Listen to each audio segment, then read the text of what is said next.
전자책을 읽을 때 대신 사용해주세요.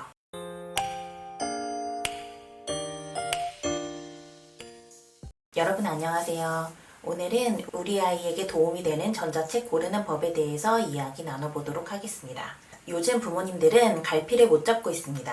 여러 연구들을 보면 많은 부모님들은 여전히 종이책을 선호하고 있음을 알 수 있는데요. 하지만 또 한편으로는 디지털로 제공되는 것을 거부했다가 행여나 우리 아이가 남들보다 뒤처지는 것은 아닌가? 라는 걱정도 되실 거예요. 그렇게 생각하실 만한 게 학교 현장은 이미 빠르게 디지털화되고 있습니다. 최근 팬데믹을 겪으면서 더욱 가속화되었죠. 이제는 아이들이 수업을 온라인으로 듣는 경우가 굉장히 많아졌고 읽기 자료나 과제물도 디지털 자료로 대체되는 경우가 많습니다. 그리고 집에서도 온라인으로 강의를 듣거나 전자책을 읽는 경우가 많아졌죠. 서울시는 2022년에 중학생 신입생 전원에게 태블릿을 무상 지급한 데 이어 2025년까지 모든 중고교생과 교원들에게 태블릿 PC를 무상 지급하겠다는 계획입니다.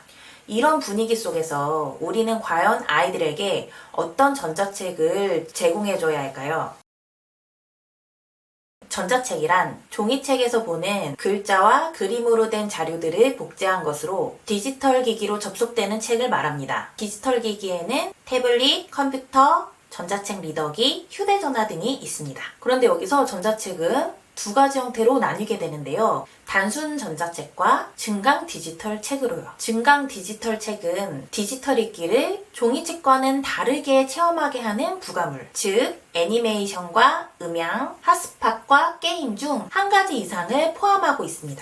앞으로 살펴보겠지만 이 전자책의 증강 유형은 아이들에게 전자책을 권해도 좋은지를 판단하는 데 굉장히 결정적입니다. 그렇다면 전자책의 어떠한 증강 요소가 아이의 읽기에 도움이 될까요? 좋은 것으로는 애니메이션과 배경음악을 포함한 음향이 있습니다. 그리고 좋지 못한 것으로는 핫스팟과 게임이 있습니다. 여기서 핵심은 관련성입니다. 증강 기능이 이야기 줄거리와 관련이 있다면 적어도 벗어나지만 않게 해준다면 이러한 디지털 특성은 중립적이거나 긍정적인 효과가 있습니다. 하지만 그렇지 않다면 증강 기능은 잠재적인 학습에 방해가 됩니다. 아마 여러분은 어린이용 전자책이나 앱을 설계하시는 분들이 이런 디지털 부가 기능들을 넣기 전에 교육 심리학자나 독서 전문가들의 자문을 거쳤을 거라고 생각할 것입니다. 하지만 안타깝게도 현실은 그렇지 않은 것 같습니다. 외국의 리사 건지와 동료들은 어린아이들의 문해력 발달에 초점을 맞췄다고 주장하는 인기 많은 앱, 웹사이트, 전자책들을 살펴보고 이렇게 보고했습니다. 전자책의 경우 전체 75%의 핫스팟이 있었고 이 중 20%만 문해력 발달과 관련된 것이었습니다.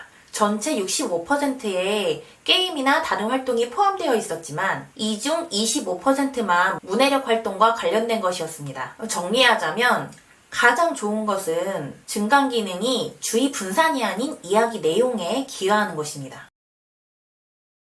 우리 아이 전자책 설정은 이렇게 해주시면 좋습니다. 전자책을 읽을 때 스크롤 대신 넘기기를 사용해주세요.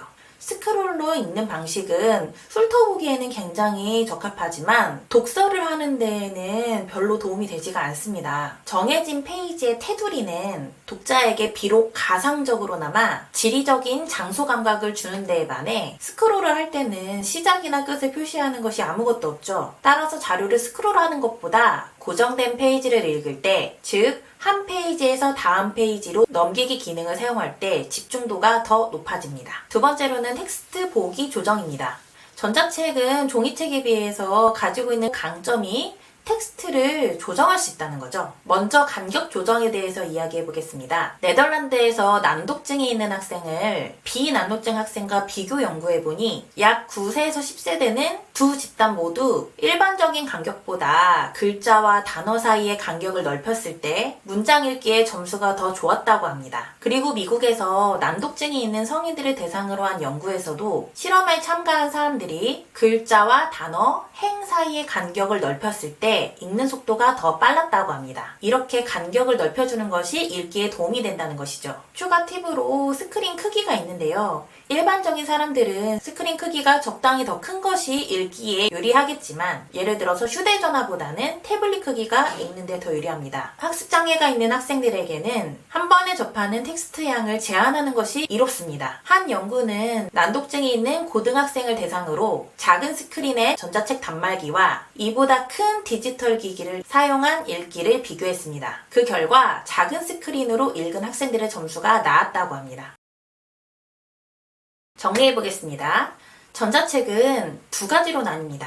단순 전자책과 증강 디지털 책으로요. 여기서 증강 디지털 책을 선택하실 때는 신중해지셔야 합니다. 좋은 기능으로는 이야기에 맞는 애니메이션과 음향 효과가 있었죠. 그리고 좋지 못한 것으로는 대부분의 핫스팟과 게임이 있었습니다. 인터넷에 접속되거나 게임이 있거나 동영상이 내장된 것은 되게 비생산적입니다. 그리고 전자책 설정은 스크롤보다는 넘기기가 좋고 글자의 간격은 조금 키워주시는 게 읽기에 더 도움이 된다고 했습니다. 다음 시간에는 종이책과 전자책의 장단점에 대해서 비교하는 영상으로 만나 뵙도록 하겠습니다. 감사합니다.